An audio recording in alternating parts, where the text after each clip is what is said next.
The first learning objective in Audit Module 1 is to explain the status of the different auditing and assurance services with reference to the International Framework for Assurance Engagements. So there are a few things you need to know in order to satisfy this learning objective.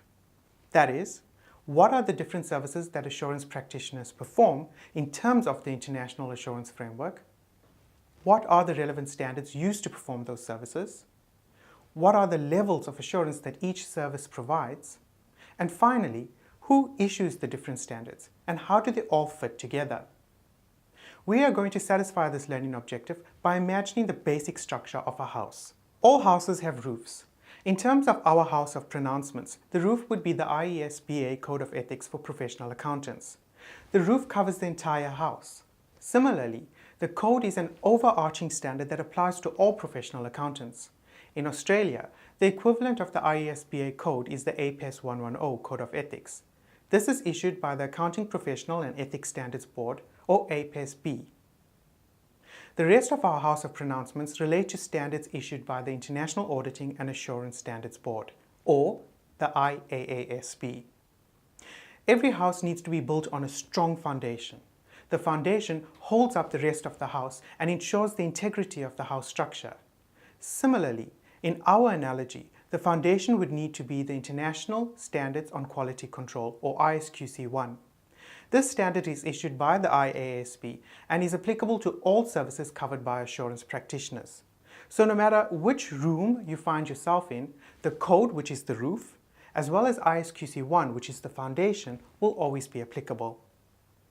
Now let's add the ceiling of our house structure. The ceiling would be the International Framework for Assurance Engagements. The framework provides a frame of reference for assurance practitioners and others involved in the assurance engagements, including intended users of the assurance report and those engaging an assurance practitioner. The International Framework has 4 classifications of engagements. These 4 classifications would form the rooms of our house analogy. Before we get into the different engagement classifications, we need to consider the continuum of assurance levels. We will be using this to plot where the different classifications of engagements fall so that we can visualize the level of assurance that different services provide. On the one end of the continuum, we have no assurance.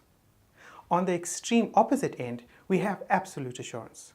This is the highest level of assurance since 100% of the population will be tested. This type of assurance is very rare in practice as it is time-consuming and the costs far outweigh the benefits. Next, we have reasonable assurance that provides a high level of assurance but is less than absolute assurance. Limited assurance would sit between reasonable assurance and no assurance. This is because the assurance that is provided would be less than reasonable assurance, but more than no assurance at all. The first engagement classification under the International Framework for Assurance Engagements is audits of historical financial information. The standards applicable to audits are the International Standards on Auditing, or ISAs for short. Audit engagements provide reasonable assurance. So if we were to plot this on the continuum, you would note that audits results in a very high level of assurance, but it would not provide absolute assurance. The second engagement classification under the International Framework for Assurance Engagements are reviews of historical financial information. The standards applicable for reviews are the International Standards on Review Engagements, or ISRE for short. Review engagements provide limited assurance. So if we were to plot this on the continuum, you would note that the level of assurance provided is on the lower end of the continuum. The third engagement classification relates to assurance engagements other than audits or reviews of historical financial information. For example, providing assurance on a prospectus for investors. The prospectus would include financial as well as non-financial information. Further, there would be financial forecasts rather than historical financial information. The standards applicable for these engagements are International Standards on Assurance Engagements, or ISAEs for short. Assurance engagements conducted under ISAE 3000 can either provide reasonable assurance or limited assurance.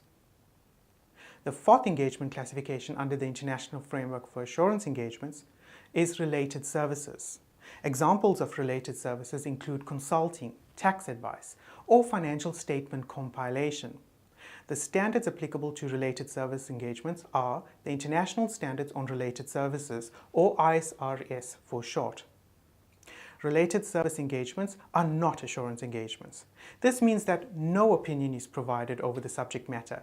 It should be noted that related services, even though no assurance is provided, are included as one of the engagements under the International Framework for Assurance Engagements, as it includes services that are commonly performed by assurance practitioners. Further, the Standards on Related Services, which is the ISRS, are issued by the IAASB. To recap, we used the analogy of a house to identify the different standards and pronouncements that apply to assurance practitioners. We also identified different classifications of engagements, which standards are applicable to each engagement, and the level of assurance provided by the different engagement classifications.